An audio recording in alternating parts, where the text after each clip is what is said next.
Hi all, അസ്സലാമു അലൈക്കും. Welcome back to Silna's kitchen. ഇന്നത്തെ റെസിപ്പി ഒരു കപ്പ് പാലും പഴവും വെച്ചിട്ട് നല്ല ടേസ്റ്റി ആയിട്ടുള്ള ഒരു വെറൈറ്റി ആയിട്ടുള്ള ഈവനിങ് സ്നാക്സിൻ്റെ റെസിപ്പിയാണ്. കുട്ടികൾക്കും വലിയവർക്കൊക്കെ ഒരുപോലെ ഇഷ്ടപ്പെടുന്ന നല്ല ടേസ്റ്റി ആയിട്ടുള്ള ഒരു പലഹാരമാണ്.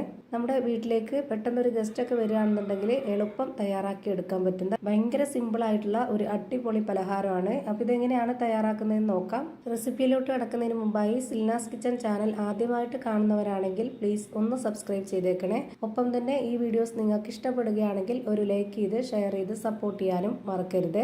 ഇനി നമുക്ക് റെസിപ്പിയിലോട്ട് കിടക്കാം. ഇതിനായി ആദ്യം തന്നെ ഞാനിവിടെ 3 നേന്ത്രപ്പഴമാണ് ഇതേപോലെ കട്ട് ചെയ്തെടുത്തിട്ടുള്ളത്. ചെറിയ പഴമായതുകൊണ്ടാണ് 3 നേന്ത്രപ്പഴം എടുത്തിട്ടുള്ളത്. കുറച്ച് വലിയ പഴമാണെന്നുണ്ടെങ്കിൽ 2 എണ്ണമൊക്കെ എടുത്താൽ മതിയാവും. ഞാൻ എടുത്തിട്ടുള്ള ഈ ഒരു പഴത്തിൻ്റെ കണക്കനുസരിച്ചാണ് ബാക്കിയുള്ള എല്ലാ ഇൻഗ്രീഡിയൻസിൻ്റെ അളവും പറയുന്നത്. നിങ്ങൾ എത്രയാണോ പഴം എടുക്കുന്നത് അപ്പോൾ അതിനനുസരിച്ച് ബാക്കിയുള്ള ഇൻഗ്രീഡിയൻസിൻ്റെ അളവും കൂട്ടിയും കുറച്ചൊക്കെ എടുക്കേണ്ടതാണ്. ഇനി ഞാനൊരു ബൗളിലേക്ക് 3 കോഴിമുട്ട പൊട്ടിച്ചൊഴിച്ചു കൊടുത്തിട്ടുണ്ട്. ഇതിലേക്ക് 60 ml കപ്പിൻ്റെ അളവിൽ 3/4 കപ്പ് പാൽപ്പൊടിയാണ് ഇട്ട് കൊടുക്കുന്നത്. 1 കപ്പോളം പാൽപ്പൊടി ഉണ്ടെങ്കിൽ ഇട്ട് കൊടുക്കാവുന്നതാണ്. ഇനി ഇതേ കപ്പ് അളവിൽ തന്നെ 1 കപ്പ് നിറയെ പഞ്ചസാര ഇട്ട് കൊടുക്കുന്നുണ്ട്. മധുരമൊക്കെ ഓരോരുത്തരുടെ ഇഷ്ടത്തിനനുസരിച്ച് കൂട്ടിയും കുറച്ചൊക്കെ ഇട്ട് കൊടുക്കാവുന്നതാണ്. ഇനി ഈ ഒരു മധുരത്തിനൊന്ന് ബാലൻസ് ചെയ്യാനായിട്ട് ഒരു നുള്ള് ഉപ്പും കൂടെ ഇട്ട് കൊടുക്കാം. ഇനി ഈ ഒരു പലഹാരത്തിന് നല്ലൊരു മണത്തിന് വേണ്ടിയിട്ട് ഒരു 2 ഏലക്കയും കൂടെ ഇട്ട് കൊടുക്കാം.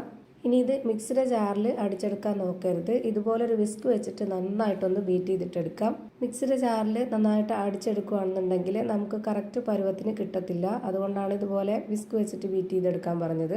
ഇതേപോലെ നന്നായിട്ട് അടിച്ചെടുത്തിട്ടുണ്ട്. ഇനി ഇതൊന്ന് മാറ്റി വെച്ചേക്കാം. അടുത്തതായിട്ട് ഒരു കാര്യം കൂടി ചെയ്യാനുണ്ട്. അതിനുവേണ്ടി ഞാനിവിടെ ഒരു മിക്സിയുടെ ജാർ എടുത്തിട്ടുണ്ട്. ഇതിലേക്ക് 250 ml കപ്പിൻ്റെ അളവിൽ 1 കപ്പ് നിറയെ പാലൊഴിച്ചു കൊടുക്കാം. ഒട്ടും തന്നെ വെള്ളം ചേർക്കാത്ത നല്ല കട്ടിയായിട്ടുള്ള പാല് വേണം ഇതിനു വേണ്ടി എടുക്കാനായിട്ട്. ഇനി നിങ്ങൾക്ക് പശുമ്പാൽ വേണ്ട, തേങ്ങാപ്പാൽ മതി എന്നുണ്ടെങ്കിൽ അതും നല്ല കട്ടിയായിട്ട് എടുക്കുക.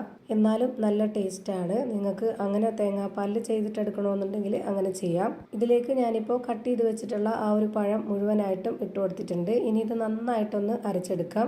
ഇത് നമ്മൾ പഴം ഇട്ട് കൊടുത്തതിൻ്റെ കൂടുതൽ പാലൊഴിച്ചു കൊടുത്തത് കൊണ്ട് തന്നെ നന്നായിട്ട് അരഞ്ഞു കിട്ടുമൊന്നുമില്ല. ഇതേപോലെ തന്നെയാണ് വേണ്ടത്. അതായത് പകുതി പഴം നല്ലപോലെ അരയും വേണം, കുറച്ച് പഴം കടിക്കാനായിട്ട് കിട്ടുകയും വേണം. ആ ഒരു പരുവത്തിൽ കിട്ടാനായിട്ടാണ് ഇതുപോലെ നമ്മൾ തോനെ പാലൊഴിച്ചിട്ട് പഴം ഇട്ട് കൊടുത്ത് അരച്ചെടുക്കുന്നത്. ഇനി ഇതിലേക്ക് ഇട്ട് കൊടുക്കേണ്ടത് ചിരകിയ തേങ്ങയാണ്. 60 ml കപ്പിൻ്റെ അളവിൽ 1 കപ്പ് നിറയെ ചിരകിയ തേങ്ങയും കൂടെ ഇട്ട് കൊടുത്തിട്ട് ഇതുപോലെ നന്നായിട്ട് ഒന്നുകൂടി ഇളക്കി യോജിപ്പിച്ചെടുക്കാം. ഇനി ഇതൊന്ന് കുക്ക് ചെയ്തിട്ടെടുക്കാൻ വേണ്ടിയിട്ട് ഇവിടെ ഞാനൊരു പാൻ സ്റ്റൗവിലേക്ക് വെച്ചിട്ടുണ്ട്.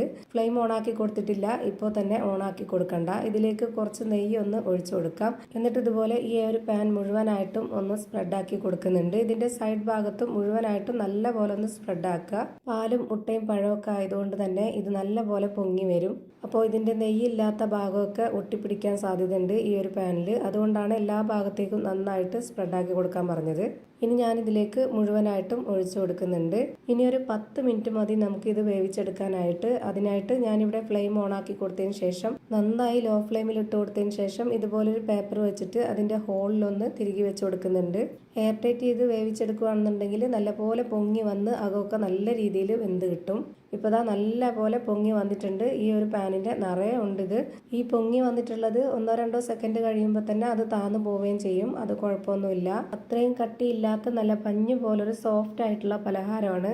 ഇനി ഇതിൻ്റെ അകം വെന്തോന്ന് അറിയാനായിട്ട് നിങ്ങളൊരു ടൂത്ത് പിക്ക് കൊണ്ടോ അല്ലെങ്കിൽ ഒരു സ്പൂണിൻ്റെ ബാക്ക് വശം കൊണ്ടോ നനച്ചതിന് ശേഷം ഒന്ന് കുത്തി കൊടുത്ത് നോക്കുക. അപ്പോൾ ഇതിൽ ഒട്ടിപ്പിടിക്കില്ല എന്നുണ്ടെങ്കിൽ അത് നന്നായിട്ട് വെന്ത് കിട്ടിയിട്ടുണ്ടെന്നാണ്.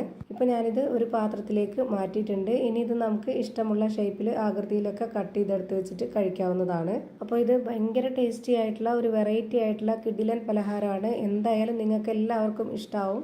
ഒരു തവണയെങ്കിലും നിങ്ങൾ ഇതേപോലെ ഒന്ന് ട്രൈ ചെയ്ത് നോക്കുക. ഇത്രയേ ഉള്ളൂ ഇന്നത്തെ വീഡിയോ. വീഡിയോ ഇഷ്ടമായാൽ ലൈക്ക് ചെയ്യാനും കമൻറ്റ് ചെയ്യാനും ഷെയർ ചെയ്യാനും മറക്കരുത്. അതുപോലെ തന്നെ ഞാനിടുന്ന പുതിയ പുതിയ വീഡിയോസ് നോട്ടിഫിക്കേഷനായിട്ട് കിട്ടുന്നതിന് വേണ്ടി സബ്സ്ക്രൈബ് ചെയ്ത് ബെല്ലൈക്കൺ അമർത്തി അതിൽ ഓൾ എന്ന ഓപ്ഷൻ എനേബിൾ ചെയ്ത് കൊടുക്കാനും മറക്കരുത്.